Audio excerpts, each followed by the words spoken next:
Mesdames, Messieurs, bonsoir. Les réformes institutionnelles et politiques occupent une place prépondérante dans le programme d'action du gouvernement 2016-2021. Alors, ces réformes passent inéluctablement par la révision de la loi fondamentale. Alors, quelle est la nature de ces réformes? Existe-t-il aujourd'hui un projet gouvernemental de révision? Avec aujourd'hui la configuration du Parlement, quelles sont les marges de manœuvre du gouvernement? Autant de questions que nous aurons à poser ce soir au ministre de la Justice, garde des Sceaux, le professeur Joseph Fifamé Diogbenou. Monsieur le ministre, bonsoir. Bonsoir. Je serai avec André Dossa de Canal 3. André Dossa, bonsoir. Bonsoir Prévert Lotero, bonsoir chers amis téléspectateurs. Monsieur le ministre, bonsoir. Bonsoir. Le candidat Patrice Talon a promis une transformation de notre République au moyen de réformes institutionnelles et politiques que le président Patrice Talon s'emploie à mettre en œuvre. Pouvez-vous nous rafraîchir la mémoire en nous disant quelles sont les grandes lignes de ces réformes? C'est le moment de rappeler que le programme d'action du gouvernement, bien révélé, est un véritable contrat d'amour à l'égard de ce qui est bien, de ce qui est beau, de ce qui est durable. Bien beau, durable pour notre pays, bien beau, durable pour nos compatriotes, pour l'Afrique, pour l'ambition que nous portons, que le président de la République porte pour le monde. C'est vrai que dans le cadre de son projet de société, il a diagnostiqué un certain dysfonctionnement. On va dire quelques plaies institutionnelles qui ne militent pas en faveur, j'ai parlé de durabilité, en faveur de l'édification durable de notre État. Et vous imaginez bien que les deux autres piliers fondamentaux de son programme d'action du gouvernement, c'est la transformation structurelle de l'économie et c'est l'amélioration de la qualité de vie de nos populations. Si on procède à cette transformation culturelle, si on améliore la qualité de vie, des conditions de vie de nos populations, faut-il encore que le cadre institutionnel offre cette possibilité? Faut-il encore que le cadre institutionnel facilite cela? Et c'est pour cela qu'ayant diagnostiqué ces dysfonctionnements, il a considéré que le pilier fondamental de son programme d'action du gouvernement, déjà donc identifié au moment de la campagne électorale de son projet de société, c'est le renforcement de notre État de droit, de notre modèle démocratique, de notre gouvernance, ce qui passe nécessairement par les réformes.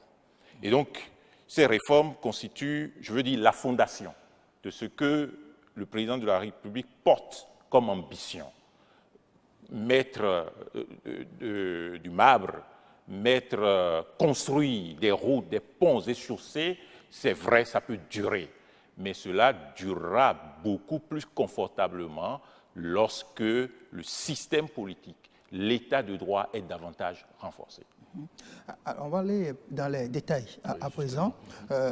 Professeur Diogbenou, vous avez présidé une commission qui a justement étudié, réfléchi sur les idées de réforme au plan institutionnel et politique que propose le chef de l'État. Et le moins qu'on puisse dire, c'est que cette commission, les travaux au sein de cette commission ont achoppé sur la question du mandat unique. Qu'est-ce que aujourd'hui concrètement vous proposez dans ce sens-là? Je veux dire deux choses. La première chose, il est de la nature, de la vocation de toute commission de donner des avis. Je dis des avis. Ça peut ne pas être un avis, donc des avis. La commission que j'ai eu l'honneur de présider aurait eu pour vocation de trancher qu'elle aurait perdu sa nature, sa substance. Et donc, ce que le président de la République a confié à la commission de faire, ce n'est pas de trancher les questions. Le président de la République a soumis à la commission ses propositions et demande à la commission de les évaluer, de dire ce qu'on peut en déduire comme impact, comme efficacité, ce qui pourrait en résulter, je veux dire, comme mesure de précaution, et quelle direction, si le choix était fait en faveur de l'une ou l'autre des propositions, quelle direction, lui, il devrait prendre. C'est l'objet de la commission. Et donc, il faut bien considérer et comprendre que la commission n'a pas pour mission, n'a pas pour fonction, n'a pas pour vocation de trancher. Et deuxièmement, le mandat, sa durée, son caractère renouvelable ou pas. Il faudrait aussi, de ce point de vue, rappeler que la question du mandat rentre dans le cadre de la réforme globale, de la révision de la Constitution. Que cette révision de la Constitution, même si elle n'est pas totalement conjoncturelle, même si elle n'est pas parfaitement structurelle, elle est quand même systémique. Nous sommes dans un cadre systémique. C'est-à-dire que cette réforme de la révision, oui. Juste encore quelques mots pour terminer sur cette question qui me paraît extrêmement importante. Ne pas prendre le mandat dans sa durée, dans son caractère renouvelable ou non, comme un élément isolé de l'ensemble des propositions. Ça n'a pas de sens. Il est à attacher à toutes les propositions visant par exemple le renforcement des partis politiques, visant par exemple l'équilibre des pouvoirs institutionnels, la Cour constitutionnelle, la Cour suprême, la Haute Cour de justice, visant par exemple la qualité de la gouvernance dans notre pays, visant par exemple le degré de confiance que nous devrons prétendre avoir de la part des institutions, de la part de nos partenaires, de la part des opérateurs privés. Et donc, la question du mandat, oui, elle sera, la proposition du président de la République, c'est le mandat unique, mais il ne faut pas l'isoler des autres préoccupations, et donc c'est dans un cadre parfaitement systémique. Alors, Monsieur le ministre, la révision de la Constitution, on en parle. Où est-ce qu'on en est? Après la sortie du chef de l'État qui a parlé d'une consultation populaire, la révision de la Constitution, on en est où? Le mot consultation est demeuré, parce que le président de la République a poursuivi ces consultations dans le sens d'obtenir le plus d'avis possible, dans le sens d'affiner lui-même ses propositions, dans le sens de ne transmettre à l'Assemblée nationale que ce qui est essentiel, que ce qui est efficace. Deuxièmement, où en sommes-nous? Bien sûr, nous y sommes. Nous y sommes parce que les 2 dernières semaines du mois de mars, je dirais quasiment le mois de mars, sera le mois de la révision de la Constitution. En tout cas, de la part du gouvernement, puisqu'il revient au gouvernement de déclencher la procédure. Et cette procédure sera déclenchée avec la convocation d'une session extraordinaire à l'Assemblée nationale. Et donc, l'examen de cette question sera bientôt fait. Ça veut dire qu'il existe bel et bien un projet de révision de la Constitution. Bien sûr. Je veux quand même dire que le projet est en train de recevoir quelques ajustements, je veux dire des ajustements ultimes. Et quelles sont les lignes forces de ce projet? Mais voilà, les lignes forces. Mais avant, peut-être de parler des lignes forces privées, alors le chef de l'État a-t-il bougé sur la question du mandat unique quand on sait que, à défaut d'avoir une vocation de trancher certaines questions, la Commission a quand même eu le mérite de lui dire, de lui montrer l'opinion, ce que veulent les Béninois, le peu d'engouement qu'on suscite cette question-là dans l'opinion. Est-ce que les lignes ont bougé? Vous savez, premièrement, que le vouloir d'un homme, le vouloir d'une équipe, l'ambition d'une équipe, laquelle ambition, lequel vouloir ont été soumis à nos populations lors de la campagne à l'occasion de l'élection présidentielle. Soyons cohérents. Nous qui faisons partie de l'élite africaine, lorsqu'un leader fait des propositions sur la base desquelles il est élu, quand il revient sur ces propositions, il y a quelque chose d'incohérent et d'insoutenable politiquement. C'est donc sans aucune inquiétude que le président de la République construit ses propositions ou a construit ses propositions sur la base des idées sur lesquelles il a mené la campagne de l'élection présidentielle et sur la base desquelles il a été élu. Parce qu'il faut éviter, je veux dire, cette forme d'inceste politique, cette forme de faute politique qui consisterait à dire quelque chose jour 1, à en être élu et à dire quelque chose d'autre jour 2. Deuxième précision, je suis quand même le président de la commission. Le risque de voir son projet échouer? Je suis quand même le président de la commission. Vous dites des choses sur lesquelles je suis, vous allez me permettre tout au moins de revenir. Tout à fait. On ne dit pas des personnes d'un certain niveau comme vous qu'elles manquent à la vérité. Donc, quand même, vous glissez un peu sur la vérité. Vous glissez un peu sur la vérité parce que, évidemment, il y a différents... Nous sommes quand même au Bénin, où l'unanimité n'existe sur aucune question.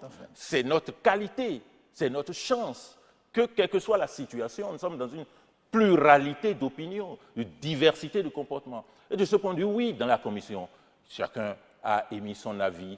Et il n'est pas dit que les avis défavorables étaient plus importants que les avis favorables. Mais donc, a dit maintenant que la commission a proposé, non, elle n'a pas proposé. Que la commission a commenté, oui. Que la commission a analysé, oui. Que la commission a précisé que, quelles que soient les hypothèses, il y a des mesures d'accompagnement à prendre, oui.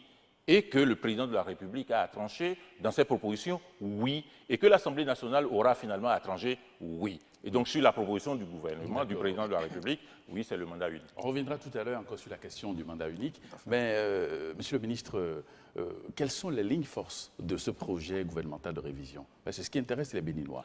Sur quoi portera la révision? Vous savez, la qualité d'un modèle politique, d'un modèle démocratique, c'est d'inspirer confiance. C'est la première chose. Inspirer confiance aux opérateurs, inspirer confiance aux partenaires, faire en sorte qu'il y ait beaucoup plus de prévisibilité dans la réaction institutionnelle, dans le comportement des hommes politiques, ce que malheureusement nous n'avons pas encore. Deuxièmement, c'est assurer une protection efficace des citoyens, au plan juridique, au plan judiciaire, au plan de la citoyenneté de manière générale, au plan de la possibilité de mener des activités économiques, la protection de l'initiative privée, l'être, l'avoir. Et troisièmement, c'est de faire en sorte, finalement, que l'État soit au service des citoyens. Alors, sur la base de ces éléments, le président de la République envisage de soumettre à l'Assemblée nationale, dans ses propositions, des solutions qui inspirent confiance, deuxièmement, qui protègent le citoyen, troisièmement, et qui met l'État au service du citoyen. Quelles sont ces solutions? D'abord, renforcer les prérogatives des institutions de contrepoids. Faire en sorte, par exemple, que la Cour constitutionnelle soit davantage renforcée. Elle est renforcée dans la durée de son mandat, 9 ans désormais, si cette proposition est acceptée. Renforcée dans la capitalisation de l'expérience. Parce que 9 ans, vous aurez des membres de la Cour constitutionnelle qui ne brûleraient pas sur le champ politique le peu d'expérience, 5 ans qu'ils auront, et qu'ils mettraient fondamentalement au service de la République. Mais faire en sorte que le renouvellement à l'intérieur ne s'effectue pas d'un seul trait, renouvellement par tiers. Je reviendrai sur le détail. La Cour suprême. Vous savez qu'aujourd'hui, que le président de la République nomme le président de la Cour suprême. À l'avenir, si les propositions du président de la République étaient acceptées, le président de la République sera élu par les membres de la Cour suprême. Le président de la République sera élu par les concitoyens, bien entendu. Mais le président de la Cour suprême sera élu par les magistrats composant la Cour suprême.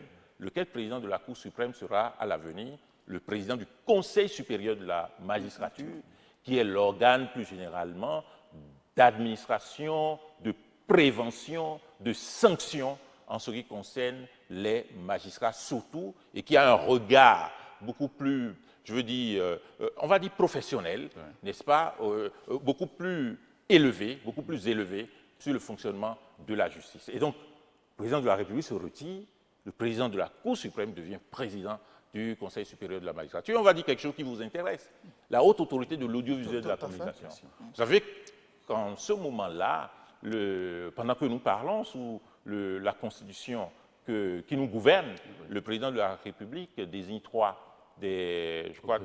représentants à la haute autorité de l'audiovisuel de la communication. Oui. À l'avenir, si ces propositions sont acceptées, le président de la République en désignera désormais un. Les professionnels récupéreront les deux possibilités du président de la République. Donc, réforme générale, surtout attelée au système partisan. Le système partisan qui sera renforcé avec, bien sûr, la proposition à inscrire, dont le principe sera inscrit dans la Constitution du financement public. On va en parler plus amplement.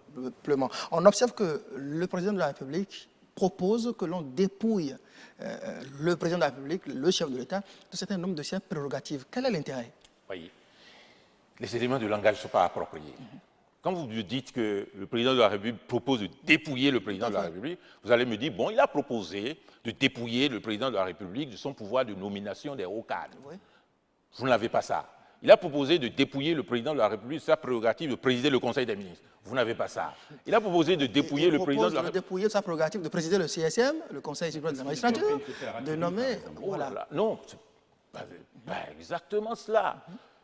Nous avons un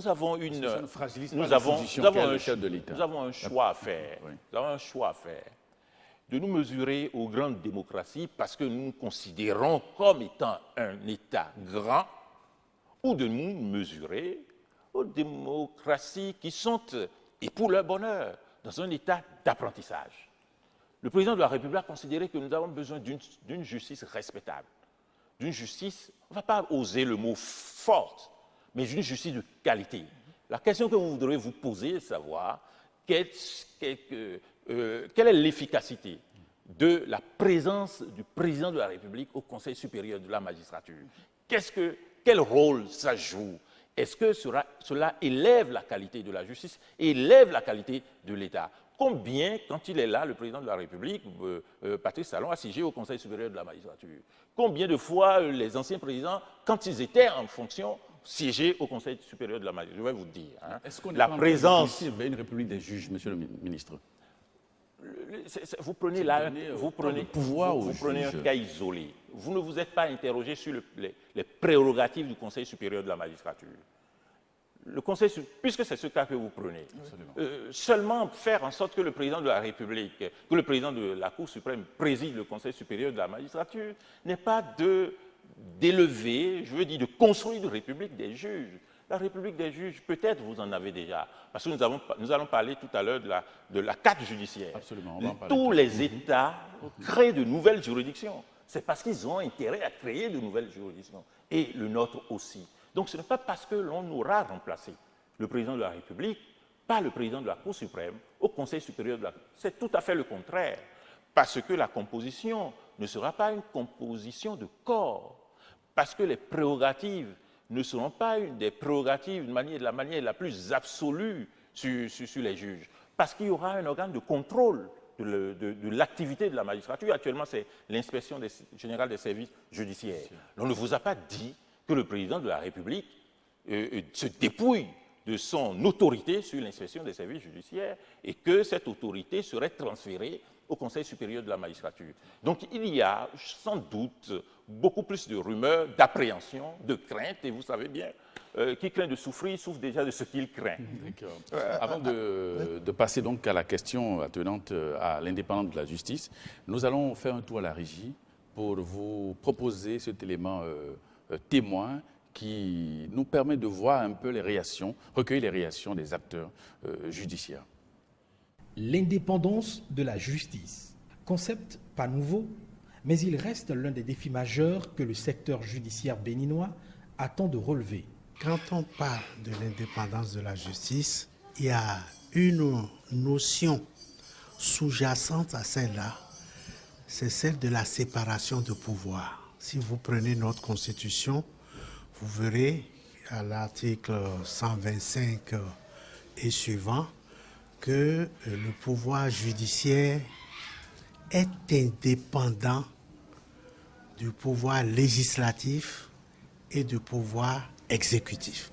Ce que nous on appelle dans le jargon la magistrature debout, le parquet n'est pas indépendant, puisqu'ils officient sous l'autorité du garde des Sceaux, qui est membre de l'exécutif. Donc il faut que les choses soient claires. La seconde catégorie de magistrats, c'est ce qu'on appelle les juges du siège. La magistrature assise, c'est les juges d'instance, les juges d'appel et les juges de la Cour suprême. Ceux-là, ils sont véritablement indépendants dans l'exercice de leurs fonctions. Si vous observez la vie politique de dernières années dans notre pays, il y a toujours une volonté du pouvoir exécutif de s'asseoir sur tous les pouvoirs et en particulier d'instrumentaliser la justice. Et vous avez vu, la justice a toujours résisté, a toujours été au rendez-vous des grands événements et a toujours montré peu ou prou une certaine indépendance, s'est toujours affranchi de la tutelle ou du joug sur lequel les pouvoirs ont toujours tenté de la mettre. Pour changer de paradigme, des réformes se font indispensables dans le domaine. Dans le deuxième axe, des réformes institutionnelles annoncées et proposées par la commission Djogbénou, renforcer l'indépendance de la justice reste le principal chantier à explorer. En prime, figure le Conseil supérieur de la magistrature. Quand vous voyez un président de la République qui est chef de l'exécutif et qui doit encore présider ce Conseil supérieur de la magistrature, c'est comme s'il y a une immixtion de l'exécutif dans le judiciaire. Ça, là, au moins, on peut sortir, de mon point de vue, le président de la République du Conseil supérieur de la magistrature, surtout qui a son représentant, le ministre de la Justice, le garde des Sceaux, qui en est membre. Personnellement, je suis d'autant plus contre la présence du garde des Sceaux que l'indépendance voulue postule qu'un membre de l'exécutif soit en dehors de ce qui se passe. Je critique d'ailleurs déjà la hiérarchie pesante du garde des Sceaux sur le parquet. Vous savez, c'est cette catégorie de magistrats supposés défendre les intérêts de la société, mais qui se trouve sous la coupe quasiment du garde des Sceaux qui a le pouvoir de leur donner des instructions et de les obliger à aller dans un sens, ce qui trouble déjà le fonctionnement d'une justice indépendante. Pour ce qui est des suggestions faites par la commission Djogbénou au sujet de l'élection du président de la Cour suprême, là encore, les avis ne font pas défaut. À la tête de la Cour suprême, il faut un juge, pas forcément un magistrat, je crois, mais quelqu'un d'indépendant ayant une personnalité affirmée, tranchée, puisque la Cour suprême fixe l'interprétation du droit. Donc, ça ne doit pas être un politique. Or, quand vous parlez d'élection, vous parlez forcément de politique. Et on trouvera à la tête de cette institution quelqu'un qui aura réussi à séduire la plupart de ses collègues et on n'aura pas le résultat voulu. Donc, je pense que c'est un moins bon système que celui actuel. Nous sommes sur un terrain professionnel, pratique, où la connaissance professionnelle, l'autorité intellectuelle, moi, va plus que celui qui fait beaucoup de promesses, et on va les lire pour avoir... Moi, je crois, de mon point de vue, que pour les magistrats, notamment à la Cour suprême, un mode de désignation suivant des critères bien précis, par nomination, me paraît plus indiqué qu'une élection. Avec les réformes annoncées, ce sont autant d'aspects de la justice béninoise qui vont être améliorés. Seulement, des reproches sont déjà formulés contre le travail de la commission. Il faut un temps, il faut observer, il faut consulter la plupart des acteurs, ce qui n'a pas été fait. Consulter le peuple, consulter les acteurs dans différents secteurs, je veux dire des sociologues, des ethnologues, les chefferies, afin de faire une synthèse de ce que nous voulons comme fonctionnement de nos institutions, y compris judiciaires ou juridictionnelles, avant que de proposer quoi que ce soit. Renforcer son indépendance, plus qu'un slogan, il reste l'un des grands challenges pour la maison justice. Et sur bien des paramètres, le débat public semble impérieux. Alors, Monsieur le ministre, l'indépendance de la justice, comment la garantir au regard des réformes annoncées? J'ai suivi avec vous les pertinentes observations qui ont été faites. Nul ne saurait être un fondamentaliste dans les propositions. Le président de la République a fait un choix. Et tout choix est par hypothèse d'élimination. Ce n'est pas parce qu'on considère que le choix est le plus, à la plus grande valeur en qualité possible, n'est-ce pas? Donc, nous avons effectué des choix qui visent tous l'indépendance du pouvoir judiciaire. C'est un pouvoir judiciaire. Et nous le faisons pourquoi? Nous le faisons parce que la qualité des relations avec les opérateurs publics, privés notamment, avec les citoyens, cette qualité des relations dépend de la qualité de la production de notre justice et de la qualité de ses prérogatives, de la pertinence de ses prérogatives. Et donc cela a une vertu économique, comme cela a une vertu de protection des droits humains. Vous savez, quoi qu'on dise, ce que l'on attend d'un juge, c'est la cohérence dans sa décision. Au fond, au plan moral, on ne dit pas fondamentalement qu'il faut que la décision soit meilleure possible. Il faut qu'un juge sache rendre une décision qui soit cohérente avec sa décision, qu'un tribunal soit cohérent avec sa décision pour permettre à l'opérateur privé d'anticiper sur le comportement possible d'une juridiction lorsque des situations similaires ou semblables viendraient à être connues de cette juridiction. Et c'est pour cela qu'il faut renforcer les tribunaux, le pouvoir judiciaire, afin d'assurer cette cohérence, bien entendu en accompagnant cela de la qualité des membres des tribunaux, le renforcement de leur capacité à bien rendre les décisions. Donc nous avons un besoin de renforcement, d'établir la passerelle entre la justice et l'économie, d'établir la passerelle entre la justice et la protection des droits humains, d'établir la passerelle entre la justice simplement et le citoyen et nos amis. Et pour cela, il faut une justice prévisible. Et si on n'arrive pas à l'avoir, eh bien on resterait dans un degré d'incertitude plus élevé.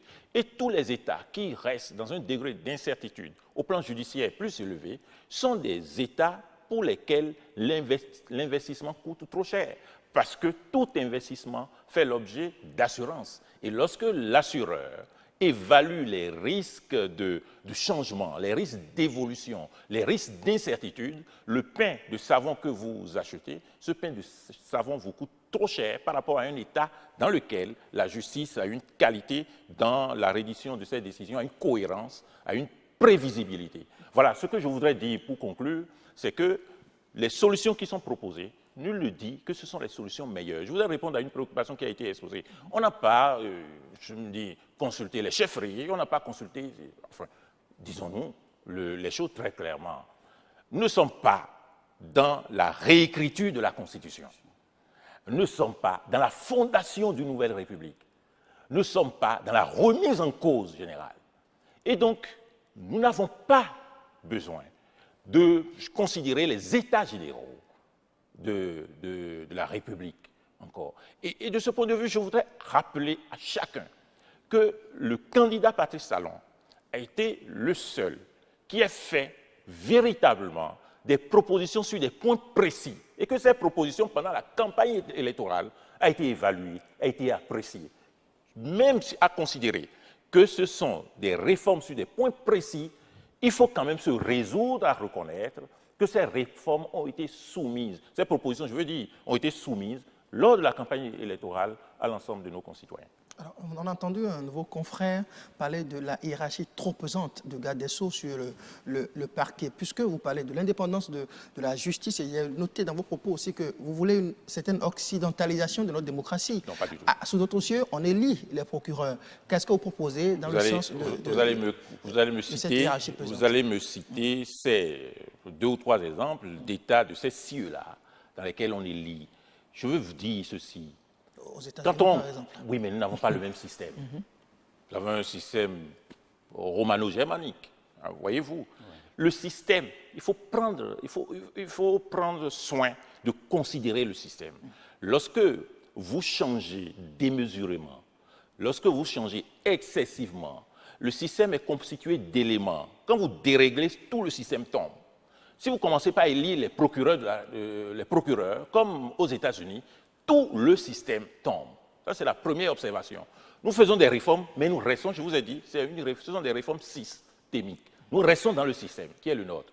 Dans, je veux dire, les acquis historiques qui sont les nôtres, les acquis culturels qui sont les nôtres, les acquis juridiques et judiciaires qui sont les nôtres. Deuxièmement, le ministre de la Justice est trop pesant, mais enfin, c'est-à-dire que toutes celles et ceux qui se prononcent sur cette question, tant qu'ils ne sont pas gardes des Sceaux, oui, qu'ils se comportent comme ça, mais y compris moi-même, bien entendu.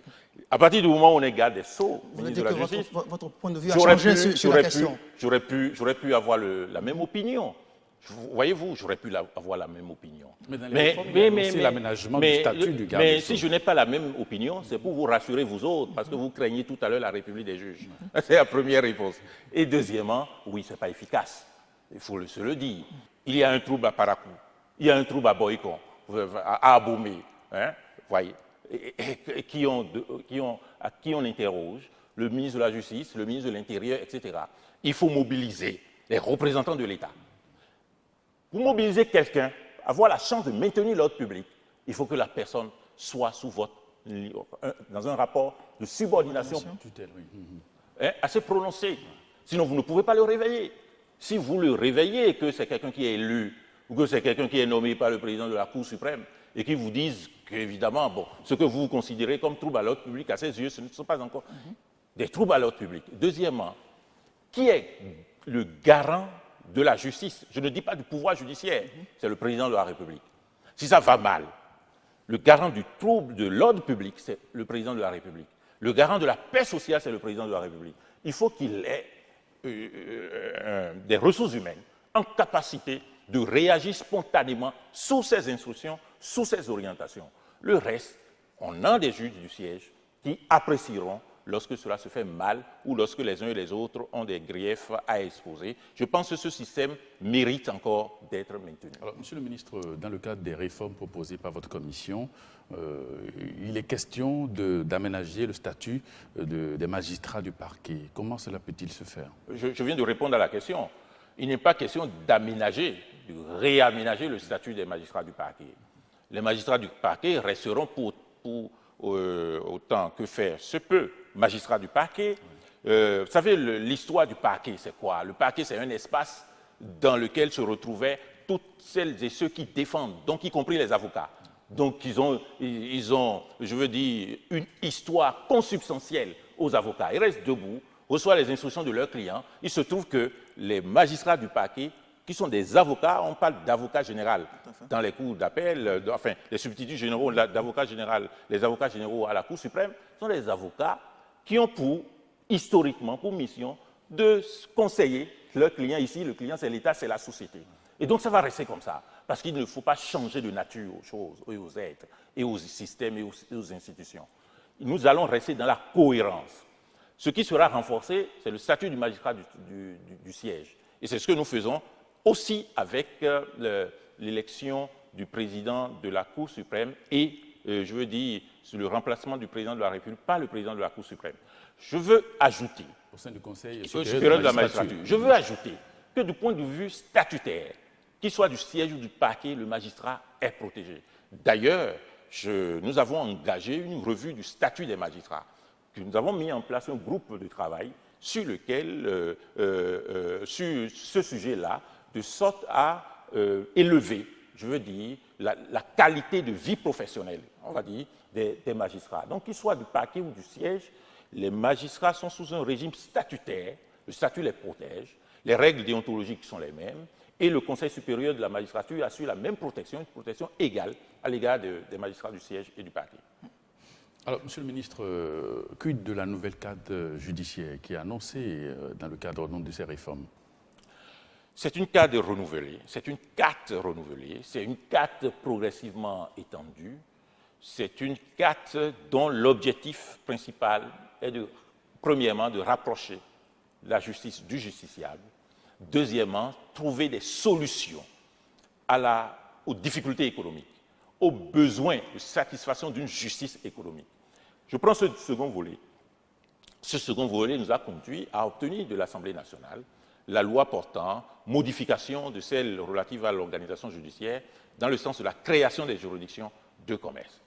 Et consécutivement, la réforme du Code de procédure civile pour affecter aux juridictions du commerce tout ce qui est relatif à la procédure civile. Concrètement, nous aurons 3 cours d'appel, 2 commerces, détachés donc de la cour d'appel de droit commun, 3 cours d'appel de commerce. La première sera bientôt installée à Porto Novo et les 2 autres, à Abomey et Parakou.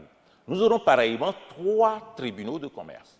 Tribunal de commerce de Cotonou, tribunal de commerce d'Abomey, tribunal de commerce de Parakou. Et la loi impose au gouvernement d'installer dans l'année de la promulgation n'est-ce pas, le tribunal de commerce de Cotonou et la cour d'appel de commerce de Porto-Novo. Actuellement, les organisations professionnelles des commerçants sont en train, me semble-t-il, d'achever la sélection des juges consulaires, à la fois au tribunal de commerce et à la cour d'appel. Et nous aussi, nous allons procéder, nous avons déjà procédé à un appel à candidature pour solliciter les manifestations d'intérêt sur tous les postes de juges ouverts cette année et aussi sur les juridictions de commerce. Et nous allons procéder à la sélection et nommer les juges et les installer. Alors, Monsieur le ministre, il est également prévu dans le cadre des réformes la création de la Cour des comptes. Juste avant cela, je dis, à côté des juridictions commerciales, nous avons les chambres administratives. Vous savez, depuis longtemps, la seule juridiction administrative, si vous avez, vous qui êtes à l'OATB, vous avez n'importe quel problème par rapport à votre partenaire principal, l'État, c'est devant la Cour suprême. Or, la loi a déjà créé les chambres administratives. Nous avons mis en œuvre les chambres administratives dans les juridictions de première instance qui sont déjà fonctionnelles. Et deuxièmement, nous allons également, au cours de ce mandat, nous savons, la loi a créé 28 tribunaux de première instance. Nous avons 14 fonctionnels. Nous allons progressivement mettre en place les autres tribunaux de première instance. Alors, sur la Cour des comptes, oui, sur cette Cour des comptes, je crois que la majorité est renforcée. Je ne dirais pas l'unanimité, n'est-ce pas? Et donc, ça fait l'objet aussi des propositions de réforme du président de la République. Nous aurons donc une Cour des comptes, nous aurons des chambres régionales, des cours régionales de comptes, n'est-ce pas, au niveau des cours d'appel, évidemment, sur le contrôle des comptes de l'État, le contrôle des comptes de nos municipalités, de nos services publics décentralisés, déconcentrés, etc., pour accroître la qualité de la gouvernance administrative, de la gouvernance financière surtout. Je voudrais savoir comment vous réagissez aux inquiétudes exprimées par votre confrère, Maître Abraham Zessenokwe, qui est plusieurs ancien président de la Cour suprême, sur le mode de désignation des futurs présidents de la Cour suprême. Apparemment, l'élection qui est proposée ne lui paraît pas assez efficace. Quand on fait, il faut déterminer l'objectif et rechercher les instruments qui permettent d'atteindre cet objectif. L'objectif, c'est de sortir la justice de l'imprévisibilité, de l'incertitude, de l'insaisissabilité. C'est de faire donc en sorte que, et lui-même il a dit, qu'il y ait moins d'emprise du pouvoir exécutif sur le pouvoir judiciaire. Quand on parle de pouvoir, ce sont des institutions qui ont la volonté de leur, qui expriment leur volonté, comme le pouvoir exécutif. Et de ce point de vue, il faut faire en sorte que le pouvoir judiciaire devienne davantage un pouvoir et sorte de cette considération d'autorité judiciaire. Et cela passe, si c'est cet objectif-là, quels sont les instruments? Certains proposent que le président de la République, qu'on garde la main, peut-être au moyen de critères, sur la base desquels il va procéder à la nomination. Est-ce que, ce faisant, vous atteignez l'objectif, qui est de diminuer l'emprise du président de la République? Alors, par quel autre moyen? Par quel autre moyen on peut diminuer l'emprise du président de la République, hypothétique, du président de la République, sur le pouvoir judiciaire au travers de la désignation du président de la Cour suprême et du président du Conseil supérieur de la magistrature? Fatalement, je ne dis pas que c'est la meilleure chose, mais fatalement, nous en venons à l'élection. Mais il y a deux types d'élections. Il est possible de dire que le président de la Cour suprême sera élu par tous les magistrats. Là, c'est l'approche politique fondamentale, je ne suis pas favorable. Et le président de la République non plus. Mais il est possible de dire quand même que de considérer que pour aller à la Cour suprême, il faut remplir certaines conditions, en termes de grade, en termes d'ancienneté, etc.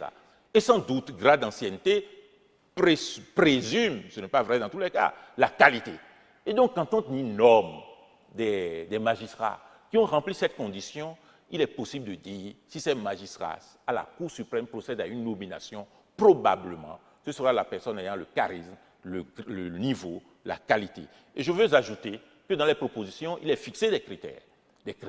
Avoir tel nombre d'expériences, de présence, de grade, de niveau. Et donc, les critères sont dans le texte de proposition de révision, mais les critères seront également dans la loi portant, relative à la Cour suprême, et aussi tous les autres textes accompagnant le fonctionnement de nos juridictions, notamment de la Cour suprême. Monsieur le ministre, quid du statut juridique des dirigeants? De ce point de vue, nous sommes dans des propositions qui vont dans le sens d'allègement et d'accroissement, je peux dire ainsi, d'extension de la responsabilité du dirigeant. Quand on parle du dirigeant, on va dire dirigeant politique. On va parler du président de la République. On va parler des membres du gouvernement. On va parler des députés à l'Assemblée nationale. Premièrement, il y a une revue du régime de l'immunité. Deuxièmement, il y a une revue de la Haute Cour de justice. Beaucoup de personnes ont craint la suppression. Non, il n'y aura pas de suppression. En tout cas, ce n'est pas la proposition du président de la République. Il y aura une autre Cour de justice, mais les aménagements seront faits afin que la Cour de justice ne soit véritablement cour et n'exerce qu'au moment où il y a un dossier. Mais ils se feront de quelle manière ces aménagements pour rendre cette institution Ce sont des aménagements de procédure, ce sont des aménagements liés à la revue de la loi organique sur la Haute Cour de justice. Mais quelques solutions sont apportées dans la proposition. Rendre finalement fonctionnelle. Absolument, quelques solutions sont apportées dans les propositions que nous avons faites. Le régime des membres du gouvernement se distingue entre un régime du membre du gouvernement en fonction et du membre du gouvernement qui n'est plus en fonction, se distingue aussi des actes commis à l'occasion ou dans le cadre de l'exercice de ces fonctions et des actes commis hors l'exercice de ces fonctions. Suivant l'un ou l'autre cas, vous avez les juridictions ordinaires, suivant une procédure spéciale, et vous avez aussi la Haute Cour de justice aménagée. Et quelle est l'option faite par vous par rapport, dans le cas d'espèce? Non, ce sont les options, ce sont les solutions ce sont les propositions. Oui. Les propositions que nous faisons vont dans le sens, en ce qui concerne à la fois le président de la République par ailleurs et les membres du gouvernement, alléger la procédure. Oui, dans la considération premièrement de ce que le président de la République ou les membres du gouvernement sont en fonction, le président de la République ou les membres du gouvernement ne sont pas en fonction, le président de la République ou les membres du gouvernement ont commis des actes totalement en dehors de leur fonction. Et les règles de procédure vont appuyer cela. Et les règles de procédure, c'est dans la loi portant organisation de la Haute Cour de justice. Je pense que nous aurons l'occasion d'en discuter. Ce dont je peux vous assurer, ce sont les règles du code pénal, du code de procédure pénale qui seront appliquées. Et ce sont aussi les infractions à la fois prévues par la Constitution, aux trahisons, etc., mais aussi prévues par le code pénal, les sanctions appliquées, retenues par le code pénal qui seront appliquées. Et je profite, je ne sais pas si j'aurai d'autres occasions, pour dire que nous engageons aussi la réforme du code pénal que nous allons soumettre bientôt à l'Assemblée nationale. On observe que malgré la rupture, il y a quand même cet effort pour donner des privilèges aux dirigeants, au personnel politique qui accède à des fonctions données. Pourquoi ne pas faire juger les gens comme Monsieur Tout-le-Monde? Parce que Monsieur Tout-le-Monde n'est pas dirigeant non plus. C'est-à-dire qu'il faut être cohérent.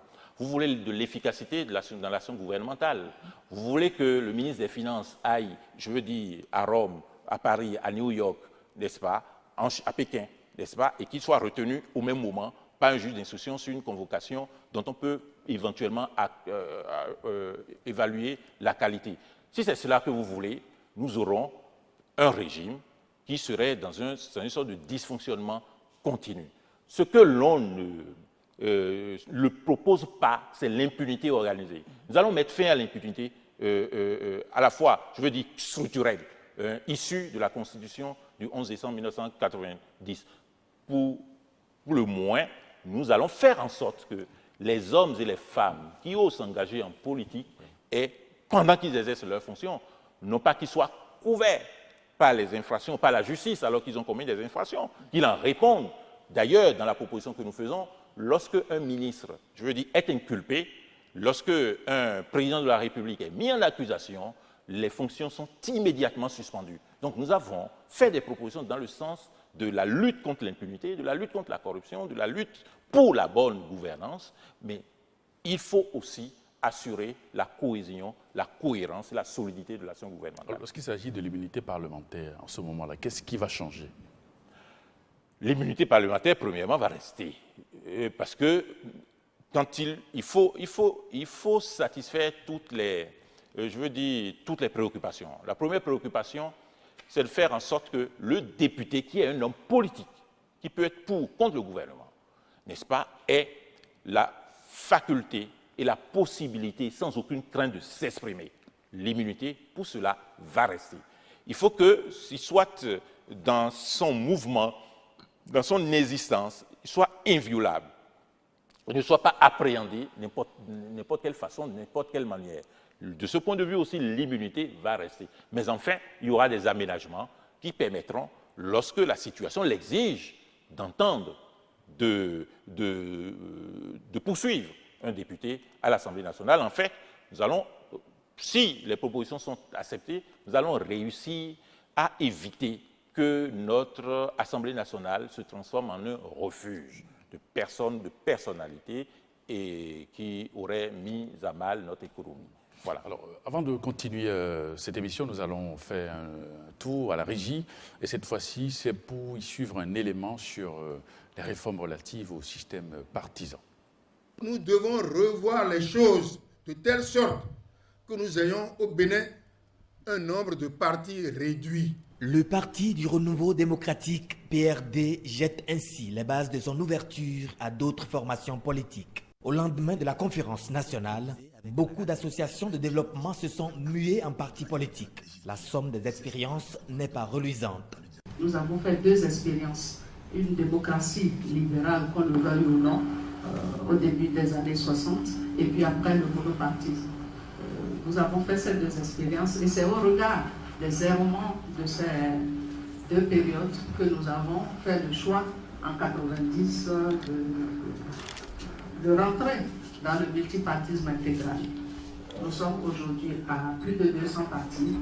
Personne ne peut en être fier. À la 7e soirée sur les réformes politiques au Bénin en 2015, les politologues ont reconnu la nécessité de clarifier le paysage politique en allant vers des regroupements fondés sur des idéologies et non des individus. Un système à formater entièrement. Remettre tout à plat et repartir presque de zéro.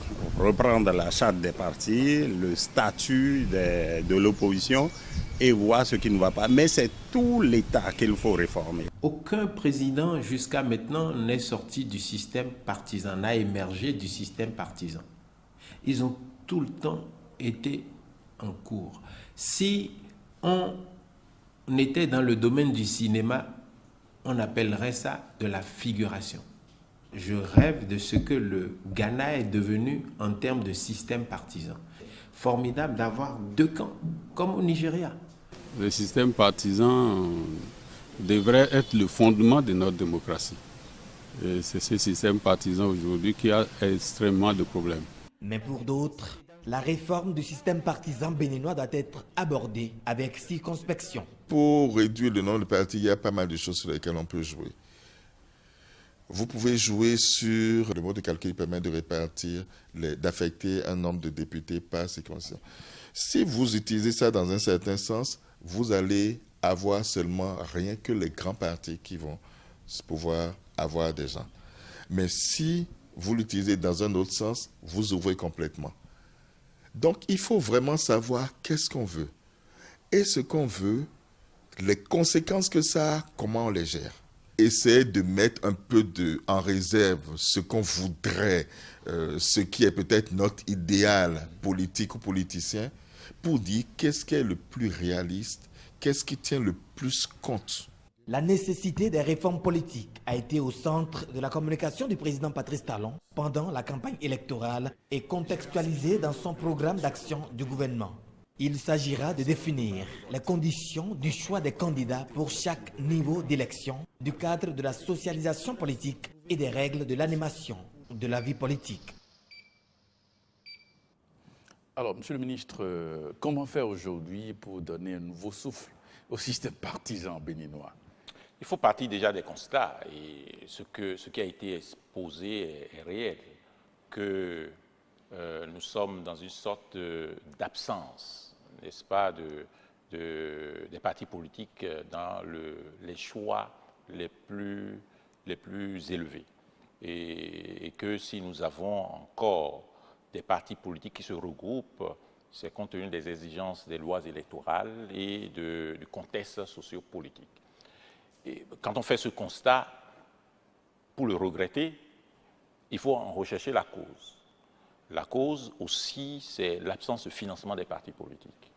Le fait, effectivement, que pour gérer un parti polique, soit on compte sur un homme, ce qui n'est pas bon, soit on compte sur l'ensemble des membres du parti, ce qui est illusoire dans notre contexte actuel. Et donc finalement, soit on est dans la situation qui n'est pas heureuse, soit on est dans la situation qui est dégradante. Et quand on fait ce deuxième constat, on dit aussi qu'il n'y a pas de démocratie sans parti politique.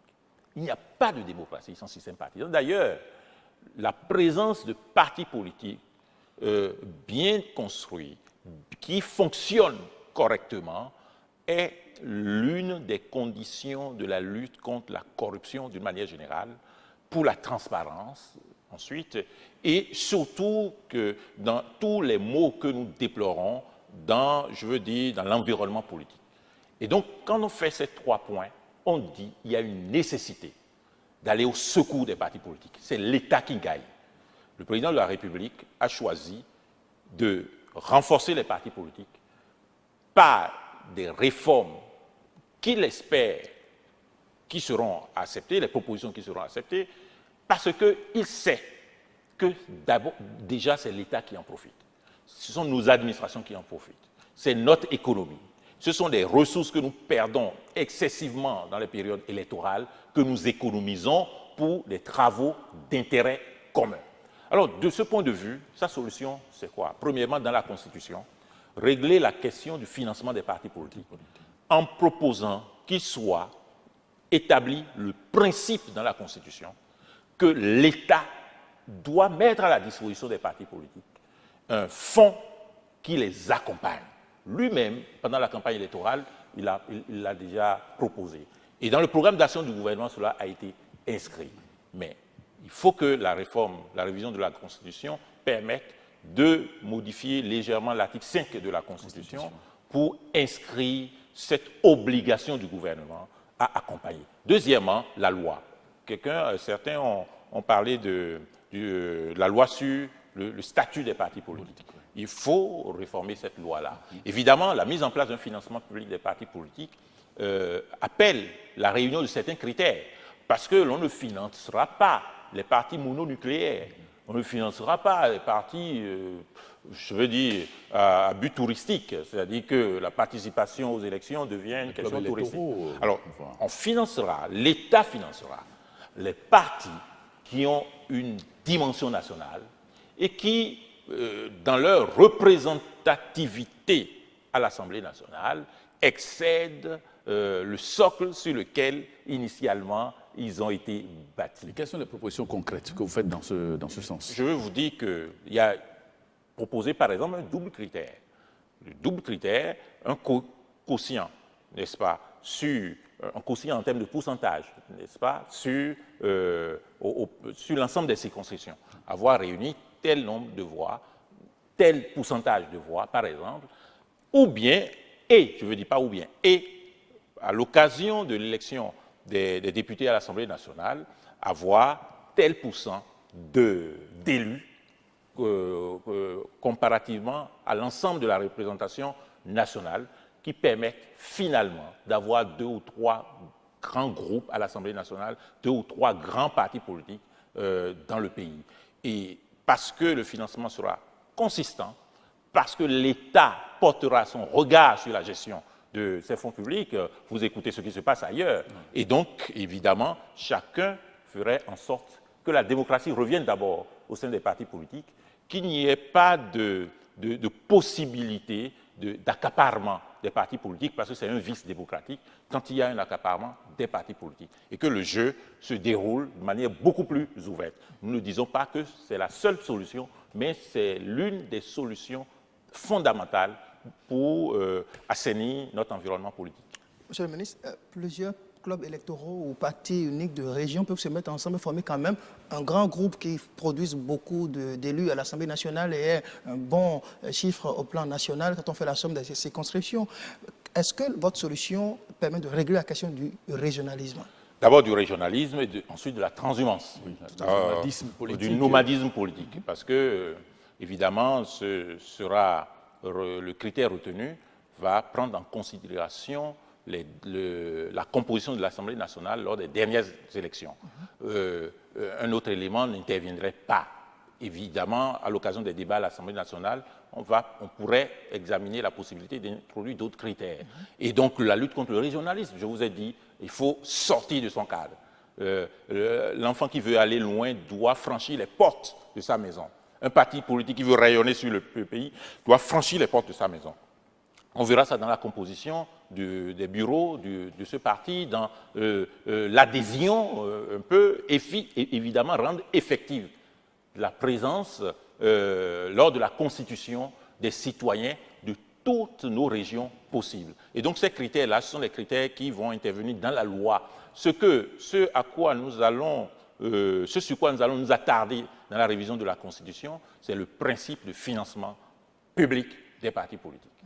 Financer les partis politiques peut-il être une contrainte pour les actuels pères fondateurs pour accepter de céder de l'espace, faire des concessions et se mettre dans des grands ensembles? Je pense que c'est une nécessité. Vous voyez, notre monde aujourd'hui, c'est le regroupement. Ce n'est pas seulement les États, ce ne sont pas seulement les individus. C'est aussi, et surtout, ce sont surtout les partis politiques. Ce qui est vrai pour les États, qui se regroupent, la communautarisation de la vie internationale, la vie publique internationale est vraie à l'intérieur. Pour les circonscriptions, vous voyez les regroupements des communes. Mais surtout, j'en viens. Absolument. Qui ne se regroupe pas disparaîtra. Qui ne se regroupera pas disparaîtra. Parce que, imaginez-vous, vous savez combien ça coûte une seule conférence de presse pour un parti politique? C'est dans les environs de 3 millions. Si vous voulez être un parti national et que vous n'avez que pour programme de faire une seule conférence de presse dans toutes les communes, imaginez combien cela va vous coûter. Nul ne peut se permettre ça. Même s'il y a des membres à l'intérieur des partis politiques qui ont des ressources respectables, ces ressources ne peuvent, pour la vie, suffire à animer les partis politiques. Or, ce que nous sommes appelés à construire, ce sont des partis politiques qui s'inscrivent dans la durée. L'expérience à apporter à notre démocratie, à notre état de droit, c'est l'expérience résultant des partis politiques. Et le fait que nous devons nécessairement faire en sorte que les jeunes rentrent dans les partis politiques amène les leaders des partis politiques à s'inscrire dans la durée. On n'ouvre pas une fenêtre jour 1 pour la fermer jour 2 et en ouvrir une autre jour 3. Cela reste dans l'instabilité. Et l'instabilité à l'intérieur du cadre politique et de l'environnement politique, des partis politiques, est un élément d'instabilité aussi de l'État. Or, nous voulons que l'État se raffermisse, que l'État devienne un État fort, respectable. Il faut encore que les partis politiques soient forts. Alors, Monsieur le ministre, on revient sur la question du mandat du président de la République. On le sait, le président Patrice Talon tient au mandat unique. Et on pourrait même dire que la gouvernance actuelle, avec la facilité dans les réformes, dans les secteurs où par le passé, on n'osait pas bouger, aujourd'hui, il bouge. Alors, est-ce qu'on peut dire que c'est suffisant pour valider votre proposition de mandat unique? Premièrement, ce n'est pas suffisant. Si le mandat unique suffisait, on n'allait pas faire la réforme, on n'allait pas proposer la réforme de la Cour constitutionnelle, du Conseil supérieur de la magistrature, de la Cour suprême, de la haute autorité de l'Union, la réforme du système partisan. Je vous ai dit, ce n'est pas une espèce isolée. C'est une réponse à l'intérieur d'un cadre. Deuxièmement, évidemment, c'est une proposition parmi tant d'autres. Et surtout, sur les griefs que l'on fait au mandat unique. Je vais vous dire 2 ou 3 choses. Premièrement, lorsque nous étions en 1990, la conférence nationale, nous sommes au mois de février, c'est heureux que cette émission se tienne, une forme de célébration de ce souvenir formidable de 1990. Quand vous voyez la géographie politique du monde, vous allez sortir combien de pays avaient le mandat 5 ans renouvelable une seule fois. Ce sont très peu. La même question que beaucoup posent, on aurait dû la poser au double mandat en ce moment-là, parce que nous étions dans une sorte d'État isolé, qui s'engouffrait dans une aventure relativement incertaine. Les mandats étaient des mandats de 7 ans, des septennats renouvelables à l'infini. Imaginez-vous, vous journalistes, rappelez-nous toujours qu'en ce moment, même l'État français auquel nous nous comparons était dans un septennat. Il a fallu des réformes, 1995, 2002, pour qu'on en arrive d'abord au mandat de 5 ans, ainsi de suite. Et, troisièmement, vous êtes dans un mandat unique de fait, déjà, puisque vous allez me rappeler, depuis 1990, combien de présidents de la République nous avons élus qui n'aient pas fait les 2 mandats. Il n'y a que Nicéphore Soglo. Donc c'est la seule exception qui confirme la règle. En fait, vous êtes dans un mandat unique de 10 ans. Notre régime, dans notre contexte politique, dans notre situation, dans nos contingences, instaure un mandat unique de 10 ans. Sociologiquement, politiquement, vous n'avez pas, à part le président Nicéphore Soglo, depuis 1990, un seul élu qui ait fait 5 ans. Mais deux exemples non plus ne sont pas peut-être assez pour tirer les conclusions. Ils sont assez pour tirer les conclusions. Une première conclusion, en prenant en compte l'évolution du monde. L'État, aujourd'hui, au XXIe siècle, devient un État entreprise. Ce n'est plus un État du XIXe siècle qui prélève les impôts, qui a une armée, qui, pour certains, vont à la conquête d'autres États, qui colonisent, qui a les avoirs beaucoup plus facilement, qui peut seul se lever, construire des routes, des ponts et chaussées, qui peut faire, qui peut soumettre ses citoyens au travail, aux travaux forcés, qui peut soumettre d'autres peuples. Nous ne sommes plus dans cet État-là. Nous sommes dans un État qui se comporte comme une entreprise, qui doit lever des fonds au plan international pour satisfaire les mêmes besoins au XIXe siècle. Nous sommes dans un État par rapport auquel la démographie est exponentielle. La jeunesse, les jeunes de moins de 25 ans sont quasiment à près de 75% de notre population. On doit trouver le pain, le vin, le toit, les soins, etc. Celui qui est à la tête de cet État doit être concentré continuellement. Cette concentration ne peut pas être dispersée dans le temps. S'il est dispersé dans le temps, il manque à ses obligations. Et si vous regardez les États africains, c'est ce à quoi nous faisons face. Je ne dis pas, et le président de la République ne dit pas que c'est la meilleure solution. Ce qu'il faut dire, ce qu'il faut considérer, entre 2 biens, quel est le meilleur? Ce n'est pas ça qu'il faut considérer. Entre 2 maux, quel est le moindre? C'est ça qu'il faut considérer. Si nous partons de l'hypothèse que renouvelable est un mal, disons aussi que mandat unique est aussi un mal. Mais qui est le moindre mal? Lequel des 2 mots est le moindre?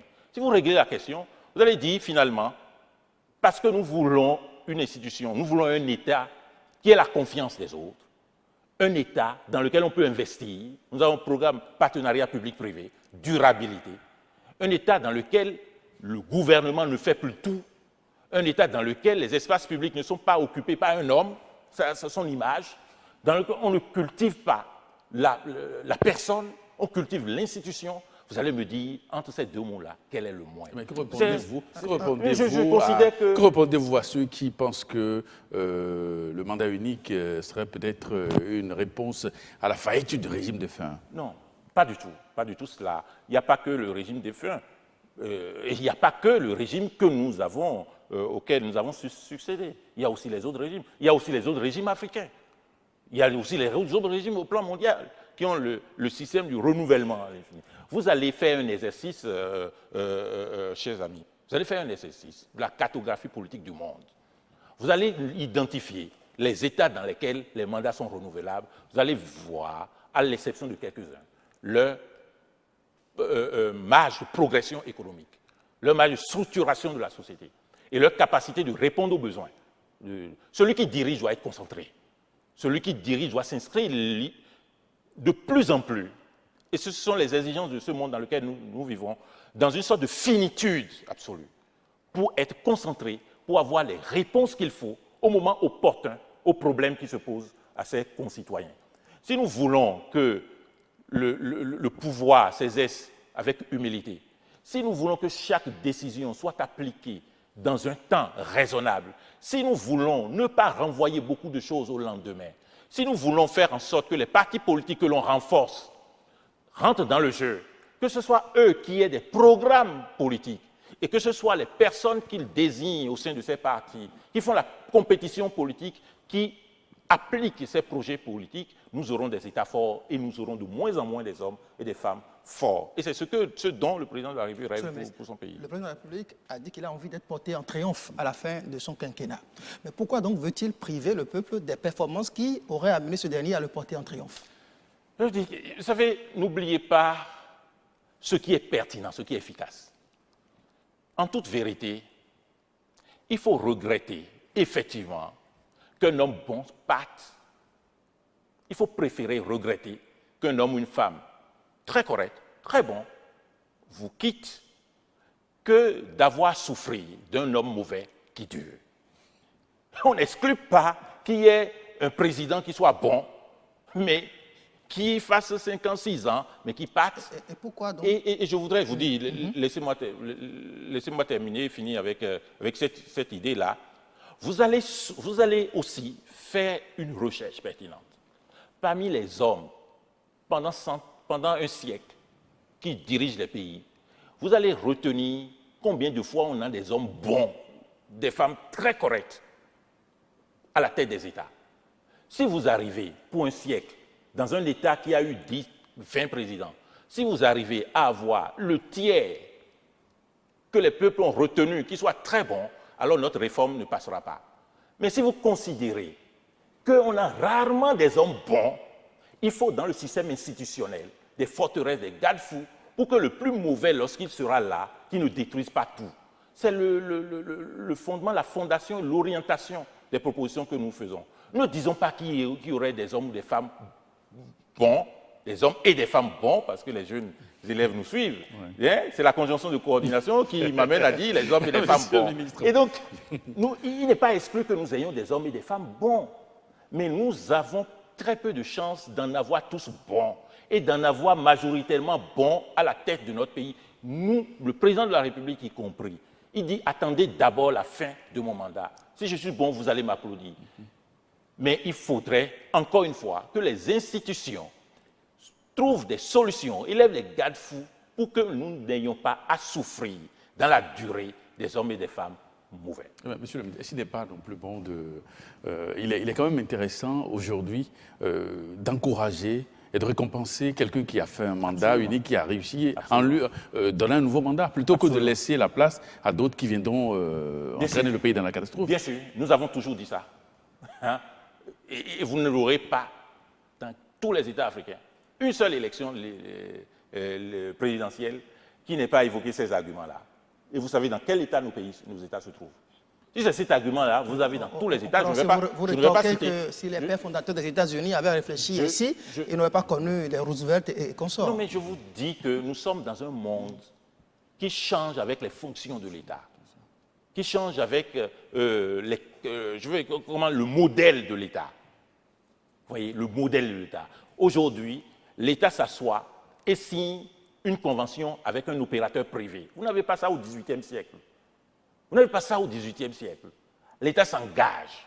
L'État doit chercher quotidiennement. Nous sommes combien? Nous sommes plus de 10 millions aujourd'hui. En 1960, 1,5 million, 2 millions, nous étions. Il n'y a pas un seul espace de notre territoire qui est augmenté. Mais par rapport à la démographie, les êtres, les Béninoises et les Béninois de 1960 ont des besoins moins importants que les Béninoises et les Béninois de 2016, de 2017. Le président de la République de 1960 s'est débrouillé pour satisfaire, dans la mesure de ses possibilités, ses besoins. Le président de la République de 2017 doit se débrouiller autrement. Regardez le temps, en une journée, il n'y a que 24 heures. Vous avez offert 24 heures à ce président de la République de 1960, vous offrez 24 heures à ce président de la République de 1921. Il doit être plus concentré, répondre aux préoccupations du plus grand nombre. Il faut lui donner un cadre institutionnel pour faire en sorte que le jus qui sort de sa pensée soit un jus capable d'être, doux, de grande qualité. Il ne faut pas diluer cela dans le temps. C'est l'objectif que poursuit le président de la République. D'accord. Alors, Monsieur le ministre, nous avions opté pour la LEPI, mais on est toujours en face de plusieurs défis, la modernisation et la stabilisation de notre code électoral. Que proposez-vous dans le cadre des réformes à ce sujet? Ça fera l'objet non pas de... Ce n'est pas inscrit dans la Constitution, n'est-ce pas, la réforme de notre système électoral. Mais enfin, ça a déjà commencé, avec dans le programme d'action du gouvernement, ce projet qui, en plus, est un projet phare de dématérialisation de toute l'administration, de l'identification de chaque Béninois. Ça règle les questions de la vie quotidienne, les questions de l'emploi, les questions de lien que l'on a avec le monde, mais ça règle essentiellement aussi les questions électorales. Deuxièmement, évidemment, on va réformer le code électoral. Évidemment, on va revoir les structures électorales. Évidemment, éventuellement, la Sénat va, aura des prérogatives renouvelées. Évidemment, l'administration va jouer sa partition de manière beaucoup plus objective et beaucoup plus transparente. Et donc, sur ces sujets-là, il y aura la loi, mais il y a déjà la mise en œuvre du programme du gouvernement, dans le programme d'action du gouvernement, de ce projet consistant à dématérialiser l'administration, sur le numérique surtout, et avec ma collègue en charge du numérique. C'est la question de la stabilisation du code électoral, parce qu'au Bénin, à chaque élection, son code deviendra électoral... par exemple une institution comme le COSLEPI? Déjà, d'abord par rapport à la stabilisation. Oui, parce que chaque élection, un nouveau code vous savez, électoral... quand nous sommes dans la réforme, dans la révision de la Constitution, sur les mandats, nous apportons une réponse aussi en ce qui concerne la stabilisation du recours à l'élection, à l'outil électoral. Pourquoi? Parce que le président de la République propose qu'il y ait des élections générales à l'avenir. Élections générales, il qualifie d'élections générales les élections des membres de l'Assemblée nationale et du président de la République. Non, pas du tout. Les maires, les élus locaux. Exactement. Ces élections générales précéderont 2 ans avant l'élection du président de la République si l'attelage est bien fait.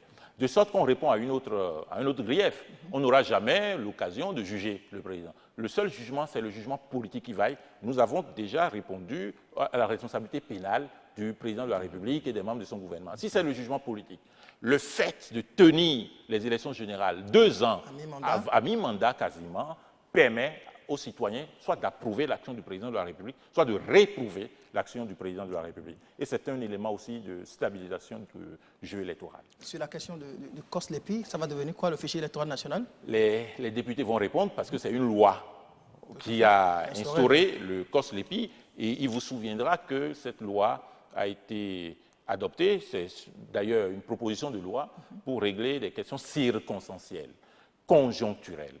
Est-ce que la conjoncture va durer? Nous allons poser la question également aux députés. Alors, j'ai envie de vous demander, comment allez-vous lever les options fondamentales de la Constitution, puisque la question du mandat unique, également, je vais revenir sur cette question-là, comment allez-vous lever les options fondamentales? Ça vous tient tellement à cœur. D'abord, le mandat unique n'est pas un mandat inique. C'est ce qui est inique et qui contrarie la Constitution. C'est un jeu de mots, monsieur le ministre. Le mandat unique n'est pas un mandat inique. Deuxièmement, vous allez vous souvenir aussi, parce que nous avons été, en 2006, premièrement, l'un des acteurs au sein de la société civile, la réprobation de la révision de la Constitution proposée sur proposition de l'Assemblée nationale à l'époque, qui a conduit la Cour constitutionnelle à sortir le critère du consensus national, qui n'est pas partagé par tout le monde, il faut aussi le reconnaître. Et deuxièmement, vous allez aussi, en faisant un commentaire littéral, donc du texte, le même peuple qui dit mandat de 5 ans, renouvelable, une fois, vous l'autorisez à faire une phrase longue et vous voulez lui refuser de faire une phrase courte. C'est-à-dire que la Constitution l'autorise à dire mandat de 5 ans, il ajoute renouvelable, il ajoute une fois, là il a une permission. Mais s'il dit mandat de 5 ans, point, il n'a pas de permission. Non. soit nous restons dans un cadre juridique, si nous n'avons pas les ressources, nous irons à l'école primaire et nous allons comprendre que celui qui a la capacité de faire une phrase longue a aussi la capacité de faire une phrase courte. Pour vous dire, en fait, que cette question fait l'objet des interprétations doctrinales vraiment... c'est dans la nature de la doctrine d'animer des controverses, mais c'est dans la capacité, dans la nature des hommes politiques de proposer des solutions. Et nous avons proposé des solutions. Comment feriez-vous pour ramener la Cour constitutionnelle sur sa jurisprudence? Mais la Cour constitutionnelle n'a pas encore examiné les propositions. Et nous n'avons pas, le président de la République, constitutionnellement, n'a pas le pouvoir de ramener une juridiction. Mais nous avons le pouvoir de convaincre. Et vous m'offrez cette occasion. Vous m'offrez cette occasion de m'exprimer. Vous voyez, nous allons débattre à l'Assemblée nationale. Nous allons débattre à l'Assemblée nationale et ne craignez pas grand-chose. Hein. Ceux qui ont... Justement, ce niveau avec la configuration actuelle du Parlement. Ceux qui ont une interprétation dans le sens que celui qui fait une phrase longue ne peut jamais faire une phrase courte ne sont pas si nombreux. Mais quelles sont vos marges de manœuvre du Parlement avec la configuration actuelle? Oui. Vous savez, nous avons un Parlement avec qui nous travaillons. Plutôt favorable. Voilà, nous travaillons vraiment de manière active. Hein.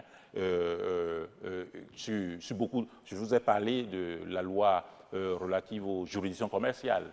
Je vous ai parlé et tellement d'instruments économiques que le Parlement a mis à la disposition du gouvernement. Et donc, nous sommes en parfaite... l'esprit de collaboration sera renforcé, n'est-ce pas? Et le dialogue institutionnel sera aussi renforcé. Et donc, nous n'avons pas de crainte par rapport à l'Assemblée nationale. Dans une autre vie, vous reprochez à des initiatives de révision ou des tentatives de révision de manquer de visibilité. Je me souviens cette expression, vous parliez de projet de révision sous le manteau, de projet de constitution sous le manteau. Aujourd'hui, c'est vrai, vous venez de nous apprendre que le mois de mars sera celui des réformes institutionnelles et politiques. Mais concrètement, comment ça va se passer? Est-ce qu'on va avoir droit à un débat national autour de ce projet? Puisque si ce n'est que le mois de mars et que ce n'est que l'Assemblée nationale, est-ce que le citoyen lambda ne sera pas privé d'un débat? Premièrement, je vous ai dit que ce n'est pas la révision enfin, je veux dire la remise à plat de la Constitution. Cela justifie l'absence de débat. Deuxièmement, je vous ai dit que dans la campagne électorale, le président de la République est revenu largement. Moi aussi, j'ai fait la campagne électorale. Cela suffit sur chaque point. Faut-il consulter le peuple alors qu'on a fait l'élection présidentielle sur la base de ça? En tout cas pour le président de la République, alors candidat. Et deuxièmement, y a-t-il un espace de représentation nationale beaucoup plus élevé et de qualité que l'Assemblée nationale? Donc sur ces trois questions, nous répondons les différents corps constitués de la nation, les différentes corporations ne sont pas membres de l'Assemblée nationale. Quelqu'un a parlé de chefferie. Non, on ne va pas aller dans la chefferie. Inscrivez le mandat du président de la République dans la durée. Vous voulez quoi? Quelque chose de son contraire, qui prenne 2 ou 3 ans à parcourir les chefferies pour faire la révision dont on dira après que c'est une révision personnalisée. Vous m'avez aussi suivi sur ce débat-là. Une révision faite à la veille du mandat. Mais voilà, il est cohérent avec lui-même. Il a dit quelque chose. Déjà, certains lui reprochent de se hâter trop lentement. On nous reproche de n'avoir pas commencé le processus de révision déjà en 2016. Il fallait encore prendre un peu de temps. Le temps de la consultation dont vous soupçonnez qu'il n'a pas fait. Le temps de la consultation, le temps de la réflexion, le temps de la discussion avec ceux qu'il sollicite. Et maintenant, le temps de la décision arrive. Et donc, vous savez que dans notre pays, les débats parlementaires sont ouverts et peuvent être vus de vous, n'est-ce pas, par vos chaînes, de la part de vos chaînes. Et donc, ce débat-là sera, à partir de l'Assemblée nationale, un débat public. Donc aujourd'hui, le boulevard est bien dressé pour que l'on passe à la révision. Après les négociations, comme vous l'aviez dit, est-ce qu'aujourd'hui, nous considérons, le président de la République, vous y allez sans accroc de l'Assemblée nationale. Nous considérons que la promesse politique que le président de la République a faite doit être satisfaite maintenant. Maintenant. Le président de la République n'est pas député, moi non plus, pour le moment. Et donc, par contre, vous êtes responsable d'un parti politique qui annonce même d'ailleurs certaines échéances de fusion avec d'autres, dans le sens d'une réforme du système partisan. Et que la Constitution soit révisée ou pas, la question du renforcement du système partisan est une question entière. Cela nous amène à constater que le chef de l'État s'est donné le temps de la consultation, le temps de la mobilisation des acteurs politiques autour de son projet, avant maintenant d'être sur le point de l'envoyer à l'Assemblée nationale. Vous pouvez conclure ainsi qu'il a consulté suffisamment, qu'il considère que le temps de la soumission de ces réformes à la représentation nationale est arrivé, que le temps de la satisfaction de sa promesse politique est arrivé. Il n'est pas le juge des réformes, il n'est pas le juge de l'appréciation, il n'est pas le juge de la décision finale. Vous avez l'Assemblée nationale et vous avez la Cour constitutionnelle finalement, éventuellement. Et donc, de ce point de vue, la question sera posée à chacun de savoir s'il a fait son travail. Et quand on aura posé cette question, le président de la République répondra « Oui, j'ai fait mon travail. Les propositions que j'ai soumises au cours de la campagne, que j'ai réitérées, par rapport auxquelles j'ai mis en place une commission, eh bien, ces propositions-là, je les ai transmises à l'Assemblée nationale dans les formes qu'appelle notre Constitution et dans un temps raisonnable. Et vous ne lui ferez pas le grief de faire des réformes alors qu'il aurait été à la fin de son mandat. André. Voilà, je voudrais qu'on revienne un peu sur la question du code électoral. La modernisation du code électoral, ça consistera à quoi concrètement? Vous allez me permettre au gouvernement de bien assurer la révision de la Constitution. Parce que la question du code électoral, de manière beaucoup plus ample, c'est une question sur laquelle il faut encore, assez spécialement, solliciter les partis politiques. Évidemment, il y a eu des forats. Il y a tellement de rapports. Abraham Zizidoué, que vous avez interrogé tout à l'heure, s'est prononcé sur la question. Beaucoup d'autres personnalités de ce pays, de véritables experts en ces questions-là. Et que nous avons déjà les orientations générales. Le code électoral doit nous permettre d'aller aux élections, de réussir nos scrutins à moins de coûts, de réussir nos scrutins avec encore plus de transparence, de réussir nos scrutins avec cette donne-là du numérique aussi, de réussir nos scrutins sans faire en sorte qu'il y ait de graves incertitudes, de craintes dans le pays. Et de réussir nos scrutins dans le sens du renforcement des partis politiques, je veux dire du regroupement des partis politiques. Mais dans le détail, il faut encore revenir aux partis politiques. La loi a instauré dans notre pays un calendrier électoral bien connu, mais il est arrivé que par des comportements, des acteurs politiques, que nous n'ayons pas respecté toujours ce calendrier électoral. Qu'est-ce que vous proposez aujourd'hui pour faire en sorte que nos élections se tiennent à bonne date? Déjà, avec la révision de la Constitution. Déjà, avec cette proposition-là d'élection générale. Et puis, dans la foulée de la révision de la Constitution, avec la soumission à l'Assemblée nationale, à la suite des discussions que le gouvernement aura eues avec les acteurs politiques, de tests visant la réforme du code électoral. Je vous ai dit que le gouvernement a entamé, je veux dire, son programme phare, projet phare, je veux dire, sur la dématérialisation. Ça va aussi dans ce sens. L'identification à caractère administratif, ça va aussi dans ce sens. Et donc, on a commencé pas à pas, pan par pan, à orienter sur ce que pourrait être après nos processus électoraux. Il s'agira, dès après la révision de la Constitution, de mettre l'accent là-dessus et d'avoir un code électoral cohérent, avec des institutions efficaces. Monsieur le ministre, nous sommes déjà au terme de cette émission. Votre mot de la fin? Vraiment, ça s'est passé très vite. J'aurais aimé m'appesantir beaucoup plus largement et longuement sur la réforme du système judiciaire, avec les tribunaux que nous envisageons de construire, avec la gestion de nos maisons d'arrêt, avec la population carcérale vraiment excessive, avec notre politique pénale. Vous savez que dès que nous sommes arrivés aux affaires, nous avons mis en place, rédigé une circulaire que nous avons distribuée au procureur de la République, avec l'exigence d'élever la rigueur au niveau du parquet quand il s'agit d'infractions contre tout ce qui trouble l'ordre public, les infractions économiques par exemple, etc. Et donc que les parquets soient exigeants. Mais quand il s'agit des infractions sur la vie, sur la survie, que l'État a la responsabilité de distribuer du pain et de l'eau, s'il s'agit des infractions dans ce sens, d'avoir une compréhension nécessaire, de désengorger. Comme j'aurais bien voulu vous faire, c'est une question sur la commutation des peines des personnes condamnées à mort qui nous sommes favorables. Nous sommes favorables et au cabinet, nous sommes en train de mener la réflexion. toute solution doit être conforme à la loi. Et bien évidemment, concurremment, nous introduirons le code pénal qui, de manière très formelle cette fois-ci, prononcera l'abrogation de la peine de mort et, par la même occasion, prononcera cette forme de commutation des peines. Alors donc, voilà, ce sont des chantiers sur lesquels j'aurais aimé être interrogé, mais... on le fera ultérieurement. Je vous en remercie. André Dessart.